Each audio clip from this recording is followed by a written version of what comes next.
how do we know that the intelligence that we're getting is going to be accurate? You know, if Russia appears to be preparing for another brutal winter campaign against Ukrainian energy infrastructure specifically, how accurate is that, and how do we update it? How does it get formulated in the months to the actual period in question? We know intelligence like this in the military realm and an active military theater is really interesting because this is where all the ints, right, all the different intelligence disciplines come together. CIA will have human assets that are, sitting in the meetings and listening to the strategic plans and direction, the secrets at the time. Now, that doesn't necessarily translate into that's going to happen. And this is where the satellites are looking in. They're looking at the movement of weapons. They're looking at the stockpile of ammunition. They're looking at something like calling up reserves or, additional campaigns to bring in more people. I think we just had some press reports. There's all the signals, intelligence that's happening where we're looking at movements.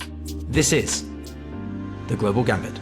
You're watching the Global Gambit, everyone. Welcome back to another conversation, I should say. And we're going to have a bit of a wide-ranging, I think, chat, primarily about Russia-Ukraine, but also touching upon that relationship to the Middle East and Europe as well, because there's been some developments across all three fronts. I made a video recently on the Leipzig attack, and I'm quite interested to hear what you guys have to say, so be sure to leave your comments below. But joining me this time is Charles Finfrock, who is an expert on areas of surveillance, intelligence, a lot of different things security related. I think, Charles, that'd be a fair way of saying it. You've spent 18 years at the CIA, so quite the background and the person to get into some of these more recent developments, right? Yeah, thank you for having me on. No, absolutely. So, I mean, you've run a lot of covert action and experience in areas like the Middle East, in Europe, even in Asia. So when you look at what's happening in Europe right now with Russia's growing, well, I hate to use the phrase, a lot of people don't like the phrase, but hybrid actions, hybrid warfare. What are your main takeaways? How are you looking at it right now? Is it a growing concern or something that the Russians just do as and when? Well, you both really. I mean, I think hybrid warfare, gray zone warfare, whatever you want to call it. I think we've seen an uptick in it. And, something Russia has consistently used surrogates and GRU officers. What I think is really interesting, they've been, for a long period of time, taking actions against Russian citizens throughout Europe. In the UK, obviously with Skripal and with Litvinenko, and then with the pilot that had defected to Ukraine that they killed in Spain. The thing that is really jumping out to me is their willingness to start going after more Western targets. I think it was just 2 days ago, perhaps, that the operation that targeted a U.S. citizen, dual U.S.-Ukrainian citizen, was uncovered in Poland, probably through Russian intelligence service proxies. And so that's been the most interesting thing for me, is their willingness to step out and to target what are traditionally untargetable or things that were just off limits before. Yeah, it reminds me, about a year ago, almost late August, early September, the Russians were really intensifying, shall we say, probes into the Baltics, be it through aerial incursions. There was a sabotage attack on a Polish railway, I remember, and a few other incidents in Belgium and Denmark and Germany. But it seems to be that the frequency of these events is growing, but also the magnitude. So is that just a reflection of Putin's growing desperation / diversification or something else? Yeah, I think for me, it seems like growing desperation. The fact that he's trying to probe and trying to widen the conflict, or perhaps try to create some kind of perceived weakness within NATO or within the alliance. He's always been willing to take action on NATO's soil, but again, against Russian citizens. I think now finding the drone in Leipzig, possibly near a Ukrainian cargo plane, but some of the other actions that have been taken through their surrogates to attack or to target traditional NATO infrastructure. I'm thinking about the head of the German arms company that they targeted a couple of years ago that was disrupted as well. But yeah, I have to imagine this is just growing desperation, that they're not seeing any changes on the battlefield and they're trying to change the calculus somehow. Yeah, but What does it show us about the vulnerabilities, the shortcomings of a European intelligence or ability to prevent or deter Putin from doing this? Well, I would say, if anything, it's a feather in the cap of the European intelligence services, and again, our allies, working together with the U.S. and Europe, that a lot of these attacks have been detected and disrupted before they've happened. Now, the drone attacks, the drone incursions, that's a different story, I think, and that's just the nature of how difficult it is to track drones from a very tactical perspective. But tracking these Russian sponsored surrogate attacks or attempts, I think we've had a pretty good track record of tracking and disrupting them. I haven't seen anything come necessarily through to fruition, which for me just says, excellent counterintelligence work and excellent intelligence work. Okay, no, that's fair enough. But on the flip side, there's been, plenty of reports, one as recently as 2 days ago, stating, be it Swedish, Dutch, Danish, British, Polish, to name but a few, stating that, Russia is gearing up for some kind of military action against Europe at some point in the next few years. This seems to be something that I read, as I say, on a monthly basis. Every year there's been a few reports of this. So are Russia just trolling, or are they actually planning to do this, or is this over prediction from the Europeans? I wouldn't necessarily say over prediction. This kind of reminds me of the intelligence picture that we had on Ukraine prior to the Russian invasion, where we had pretty clear signals and we had pretty clear reporting, where we took steps to even warn very vocally Russia, Ukraine, and other people publicizing intelligence information. So I would imagine this is an example of good collection from the Europeans. And the reason why we're hearing about it is that messaging back saying, hey, we're aware of your plans, your discussions, your conversations.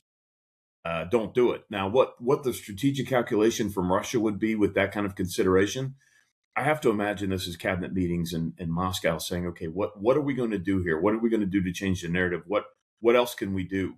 Well, if we have an incursion somewhere else, perhaps we can pin NATO down in a NATO country, trigger the alliance and the collective defense in a different country to back that support off of Ukraine.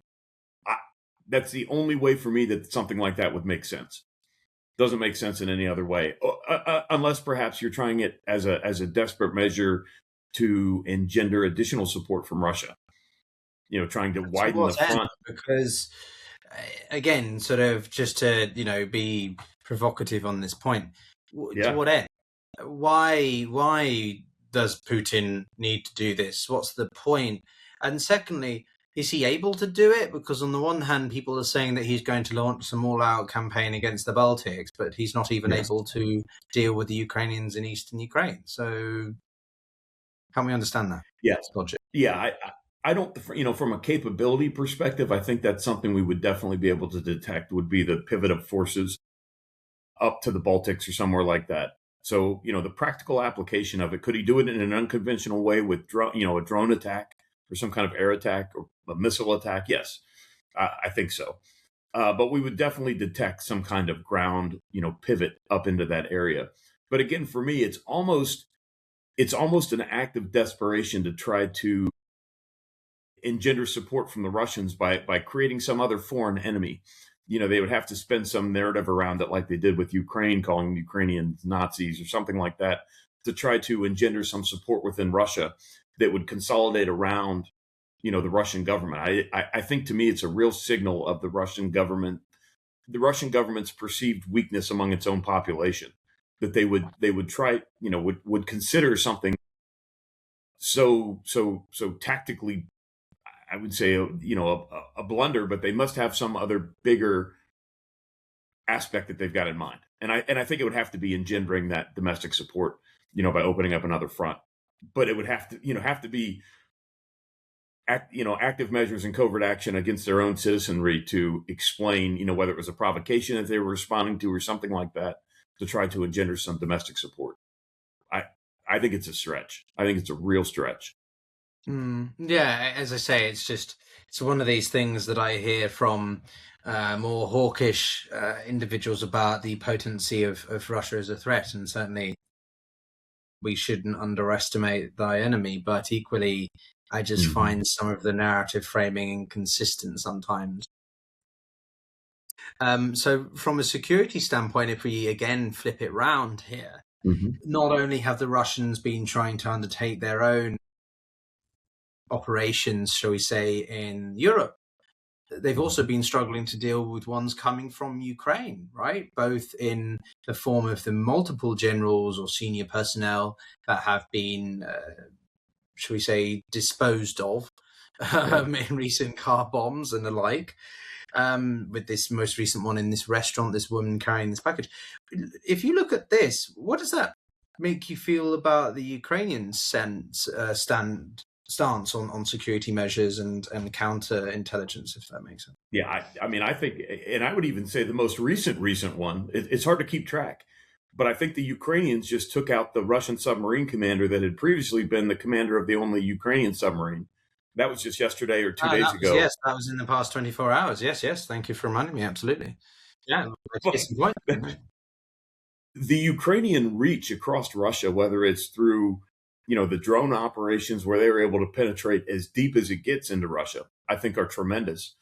The Ukrainian special operations, we've just been watching them pick off senior Russian commanders left and right for the last several years. And when things like that happen, I do I study them and I deconstruct them and run forensic reconstruction to understand how the operations unfolded. But so many of these we haven't been able to forensically reconstruct because I don't think they've been solved. I don't think Russia has necessarily identified the culprits. And but the depth and breadth of their action campaign in Russia, I think, has really exposed both the Ukrainian strength but the Russian weakness. And I know it's been from a professional perspective, it has been tremendous to watch the drumbeat of it. The target. Just thinking through the complexity of the operations, the intelligence, the targeting, the pattern of life information, and getting the action teams in with the action arms to actually conduct it and then get off or get out of the area. I mean, it's been really impressive to watch. Yeah, I mean, it makes me think. I just had another conversation with Peter Zine, and I was making the same point to him that the trajectory by which the war has shifted a year and a bit ago in May of 25, when the whole world was aghast at Operation Mm. Spider's Web and the Ukrainians' capacity to surprise or get all these lorries primed and ready to explode into significant parts of Russia. That's huge. And now much of 2026 has been dominated by daily attacks on refineries, daily Mhm. attacks on infrastructure, and of course now wildberry facilities, to the point where Russia's having to relocate them outside in Kazakhstan and import energy from India or alike because of Mm. the interferences to their energy processing. So, I don't know from your perspective, as someone with your experience and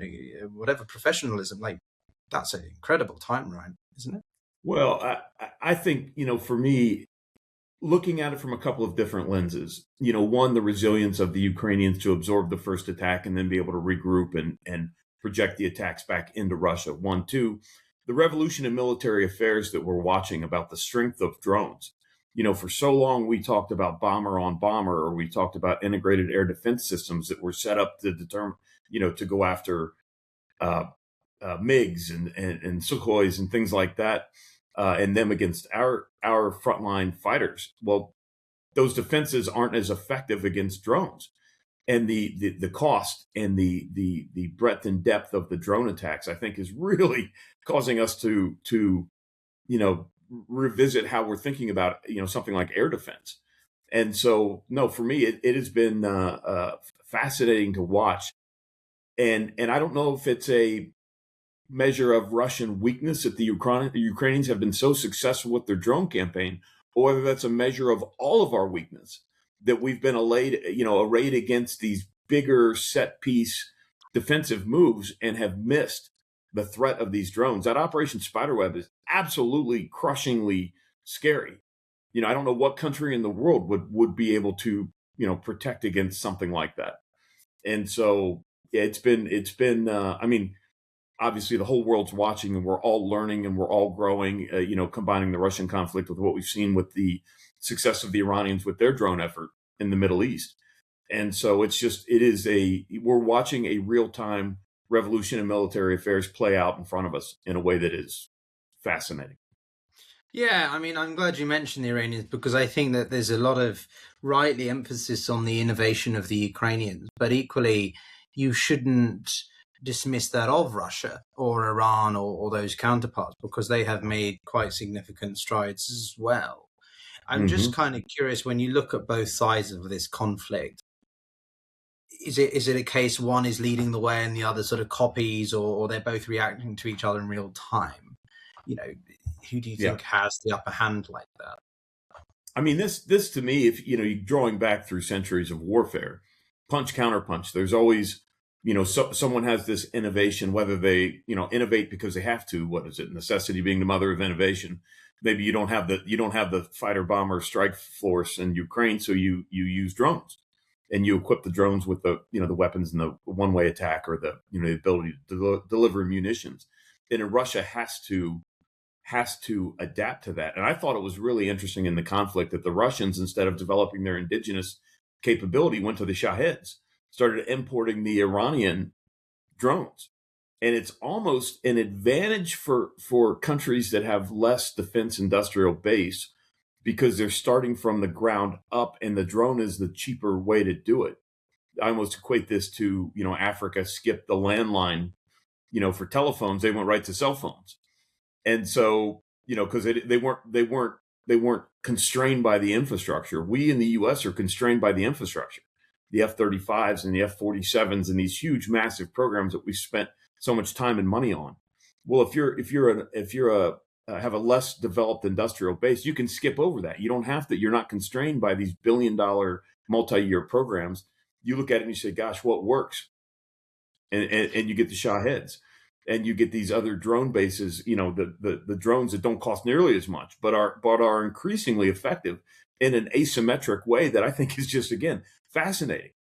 The drones are cheaper, one way, and they defeat the air defense that we've spent all this time, the radars and the air defense and all the things that we've spent all the time setting up.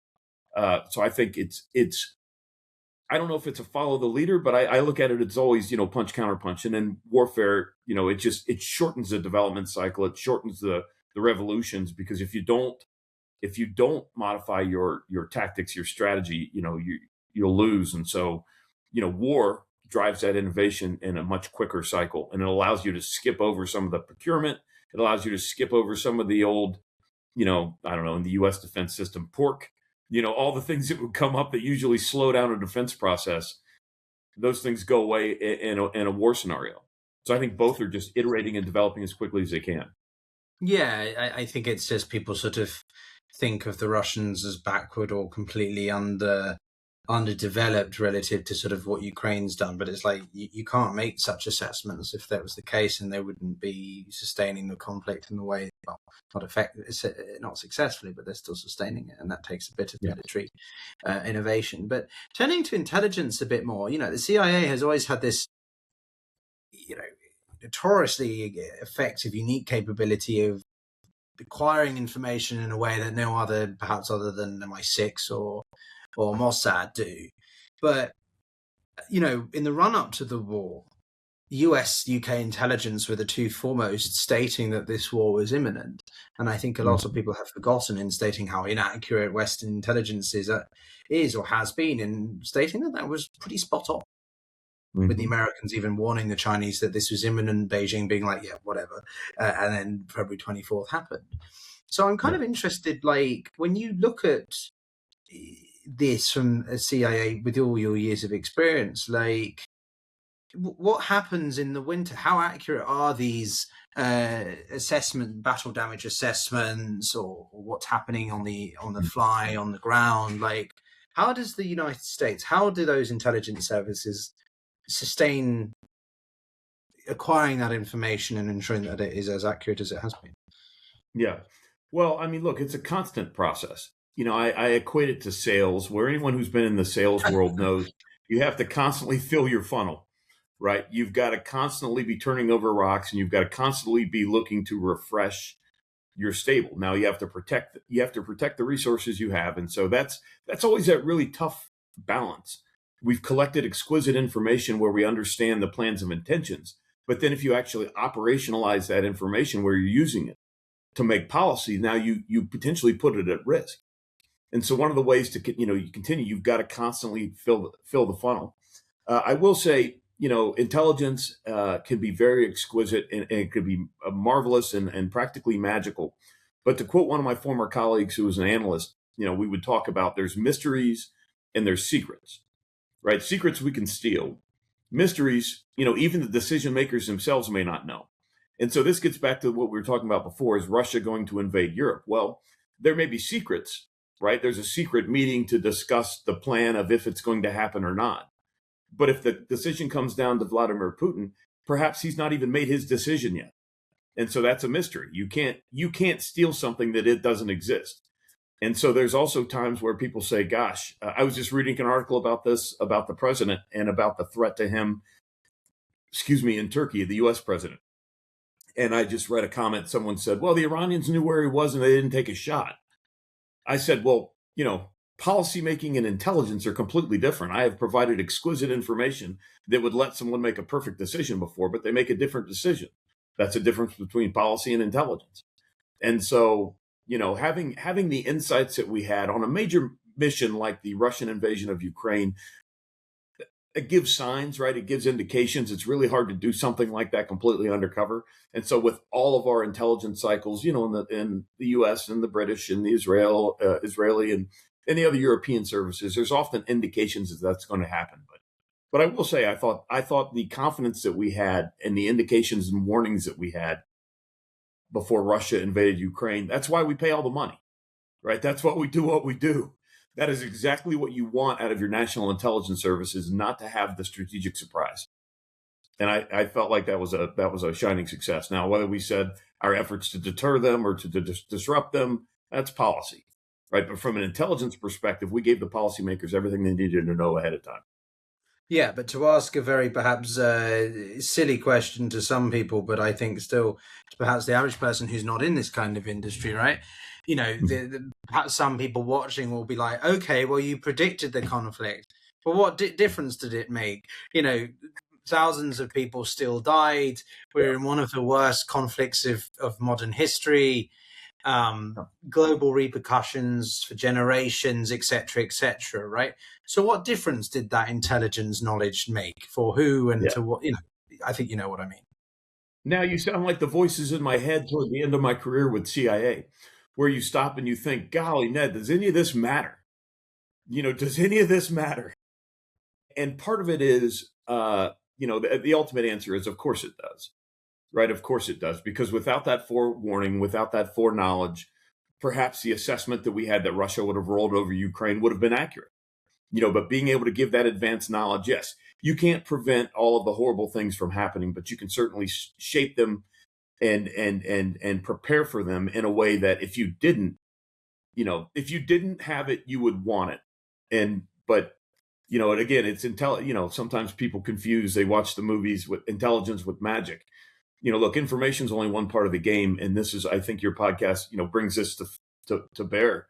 There's a lot of things that go into geopolitics, right? There's money, there's power, there's energy, there's military, there's so many pieces and parts that go into it. And it's such a complex part that it's nice to know that the intelligence part was working so that we can go back and go, yeah, but did it really matter? Well, if we didn't have it, we'd be sitting here saying, how could you possibly have missed it? Oh, this is the worst thing ever. So, yeah, but I promise you, every intelligence officer worth their salt has had that question in their head at least once or twice in their career. Does all this stuff really matter? Is it worth the risks? Is it worth the money? And I would say on balance, even when you have those questions, it absolutely does. And if you didn't have it, you'd want it. Interesting. No, I mean, it makes me think a little bit about the attack in the early days of the war against Antonov Airport. because I think it was based on certain Western intelligence within the first month, 6 weeks before early April, when the Ukrainians eventually took it back. Without that kind of information, and the Russians would have been able to leverage it for paratrooper and aerial freight, etc., whatever, that would have been potentially game over for the whole. A lot of people look at the Battle of Antonov Airport as central to the whole pushback. And I would say, in a lot of ways, when this works exquisitely, we don't even know about it. Right? Maybe we've collected intelligence about indications and warnings of a potential action or attack, and it's addressed quietly through diplomatic channels, or we reposition forces to then deter what they would have done. And so all the chess pieces are moving around, but there's almost like a sheet over the board where we don't, we see some things are moving around, but maybe we know it, maybe we don't. And, in my old world, that means we're being successful. We've collected it, we've disrupted it, we've deterred it. And the population gets to go on and do whatever the population does on any given day and doesn't have to worry about it. That's ultimate success for us. Yeah, no, it's airlift was the word I was looking for. The Russians would have been able to leverage it for airlifting troops and equipment and so on. Oh yeah. Yeah. So that's retrospectively. So forward looking, when we're talking about, I have Ben Hodges on the show often. We've got David Petraeus coming back on at the end of the month. When I talk to senior military staff or personnel, veterans, and I ask them about what they think is going to happen over the summer, over the winter, of course, a huge component of that is effective intelligence.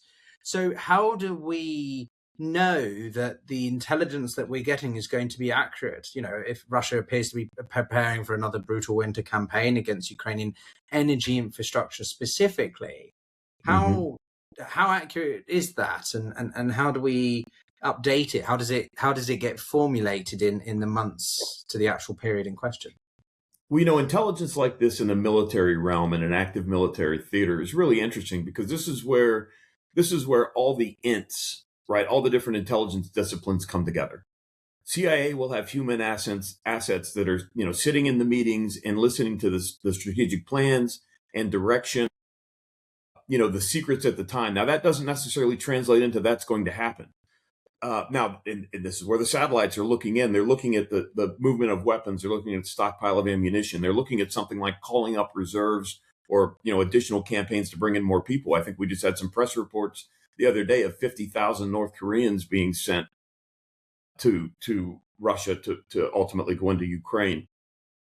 There's all the signals, intelligence that's happening, where we're looking at movements. You can track both not only the content of messages, but also the movements of devices and things like that, to try to watch people position around. Because if you're gonna have another push, there's got to be a consolidation ahead of time. There ideally some training, there ideally some exercising and some practicing. But in this conflict, I don't know how much space Russia has to do that traditional, planning cycle, the rest, refit, recuperation, and get ready for another thrust, or if it's just going to be, sort of a thrust with what they can collect. So I think, for us, there is almost never a single silver bullet, because even if you've got the exquisite guy that's sitting there talking in the leadership meeting, if you don't have the other intelligence pieces around that are saying, yeah, they may want to do this, but they don't have the fuel, they don't have the round, they don't have the ammunition, they don't have the logistics and the maintenance, they don't have the food stores. There's a lot of pieces and parts that go with it. So sometimes we're even in a position to predict what a country can do as well or better than they can by looking at all the different aspects of it. But that's the magnificence of the system, when everybody's in their lane and everybody's pulling together, and we're bringing together that mosaic of all the information that gives us a real good view. And yeah, there's certainly, yeah, that's to me, and of course, how do you know it's going to be accurate? Well, you check, you test, you validate, and you constantly update. Right. Because again, secrets and mysteries, just because you stole the secret today, well, if Putin's mind is going to change tomorrow, that's a bit of a mystery.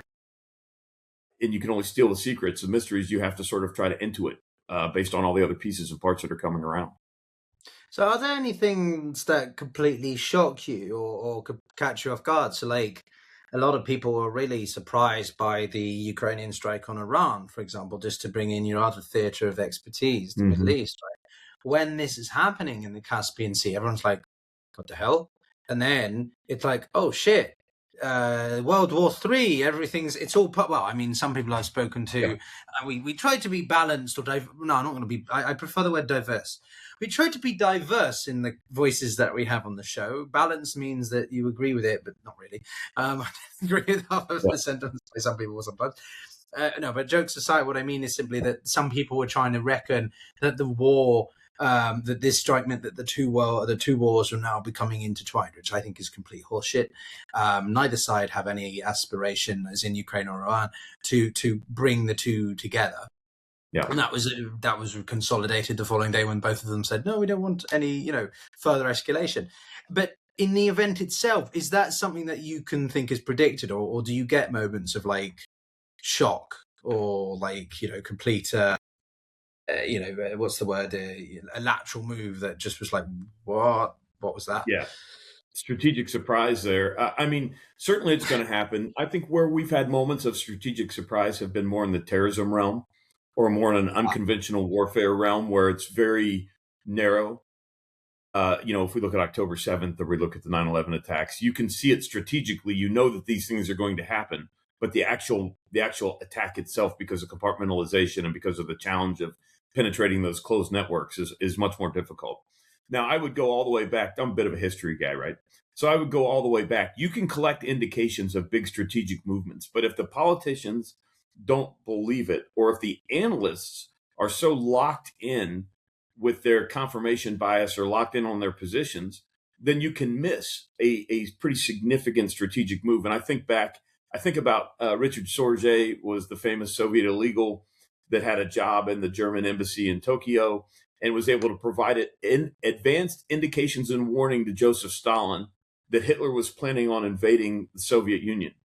And Stalin wouldn't hear it, right? He just wouldn't hear it because it just did not fit in his worldview. He thought they had that agreement.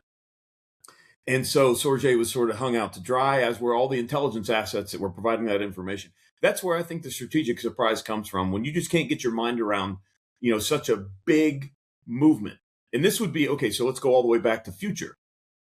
If Putin took some kind of step to attack a NATO country, that to me would almost be the equivalent of, it would be so, I can't make that math in my head. But if there's some reason why, from their intelligence or their perspective, that would make sense, that we can't even imagine, even if we had reporting on it that said, hey, he's considering this, and the analysts are looking at it saying, nope, doesn't make any sense, doesn't fit with all of our preconceived notions, that could be that strategic surprise. Although I think at this point, because we have seen things that we aren't expecting, I think that's where we're getting the intelligence put out saying, hey, we see this. Just so we know that we know, just, be cool, man, be cool. But that's, to me, where the big strategic surprise happens now, is when we refuse to see something that we actually have indications of ahead of time. That's what I thought you said, but I was thinking that perhaps the thought that I had just before about thinking of such thoughts. I guess my last question, Charles, to make it seriousness for a second, is looking ahead then.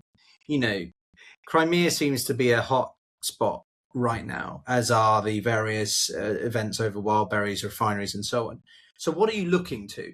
What does the intelligence tell you about the Ukrainian-Russian theatre, and what would you encourage people to be on the lookout for? More sabotage attacks in Europe to sort of bring this full circle, or what's your focus? I think Russia offensive against the West. I think more sabotage, more trying to disrupt either the practical ability of the Europeans to support Ukraine, or the will of the Europeans to support Ukraine. I think the greatest, I actually wrote this on Facebook or LinkedIn earlier today, the greatest weakness of the West is our political will. And I think that if he can conduct attacks, or if they can do something to disrupt the political will, or to engender some kind of internal dissent in other European countries to distract Europe from Ukraine, that would be the win. On the Ukraine side, I anticipate they're going to continue to hammer Russia's energy reserves, their ability to produce oil and gas. I think the Russian winter, the winter cuts both ways. And I think, increasing the cost to the Russians, as well as continuing to degrade their ability to wage war. Strategic attacks with the drones, long-range drones, and continued special operations against specific people to remove those guys from the battlefield. I forget what you said earlier, but for me to remove those guys from the battlefield and to continue to erode their safety, their security, and to get in, the cognitive warfare, getting in their headspace. Because if you are a Russian general and you're having some concerns, and now you're also concerned about walking down the street, walking past that trash can, is it going to blow up? That's a tough way to live. And so now, longer term, how does this end? What's the ultimate conflict? I think that is up to Vladimir Putin, and to the extent that he's still around. I don't know if it ends while he's still around, because obviously in Russia, as we saw with Prigozhin, right, you can't halfway do something if you can't accept defeat and still sustain. And so he's got to bring this to a successful conclusion, or he will be brought to a conclusion via unnatural or natural causes. But I don't see him backing away from this and saying, hey, sorry, this was a mistake. We negotiated a settlement. I struggle to see that happen. So I think he's got to leave the scene one way or the other for this to change. I love that framing. He's got to leave the scene. What a polite way to talk about someone of nothing more than despicable, abhorrent, individual. But Charles, thank you so much for your time. It's been an absolute pleasure. Certainly delighted to have you on, and I look forward to having you back on. Hopefully we can do something on Iran soon enough. And of course, there'll be plenty more about Ukraine and such to touch on. But everyone, for watching, do check up Charles's work. It's very interesting what he does. And of course, if you haven't already, do subscribe, like the video, and we'll see you all in the next one. We've got, as I said, David Petraeus coming back on. We've got Sarah Payne rejoining the show. And of course, Charles will be back as well. But we'll speak soon, everyone. Stay safe out there.